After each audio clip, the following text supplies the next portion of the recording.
લક્ષ્ય ન્યૂઝ, એક નજર, એક લક્ષ્ય. રાજકોટ જિલ્લાના ઉપલેટામાં ઉપલેટા નગરપાલિકાની જનરલ બોર્ડ યોજાઈ તે પહેલા કોંગ્રેસના ચૂંટાયેલા સદસ્યોએ નાગરિકોની સમસ્યાને લઈ અનોખો દેખાવ કર્યો. કચરાની થેલીઓ લઈ અને નગરપાલિકા કચેરી ખાતે પહોંચ્યા, જ્યાં મુખ્ય અધિકારીઓની ચેમ્બરમાં તેમના ટેબલ ઉપર કચરો છોડીને આવ્યા હતા.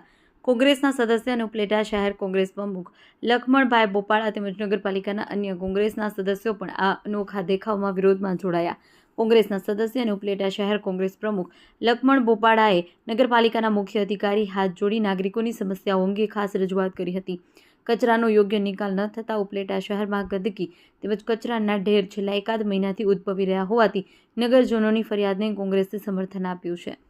રિપોર્ટર અર્શીભાઈ આહિર, ઉપલેટા શહેરની અંદરમાં નગરપાલિકા દ્વારા જે ડોર ટુ ડોર કચરો ઉપાડવામાં આવે છે તે કચરાના વાહનો અનિયમિત હોવાના કારણે ઉપલેટાની અંદરમાં ગલીએ અને શેરીએ કચરાના ગંજ ખલકાઈ ગયા છે. ત્યારે ઉપલેટા શહેર કોંગ્રેસના ચૂંટાયેલા પ્રતિનિધિ દ્વારા આજે કચરો શહેરમાંથી થેલીઓ ભરી અને ચીફ ઓફિસર સાહેબને સુપ્રીત કરવામાં આવ્યો અને રજૂઆત કરવામાં આવી કે તાત્કાલિક ઉપલેટા શહેરની અંદરમાં ઉપલેટા શહેરના લોકોને આ કચરાથી મુક્ત કરો.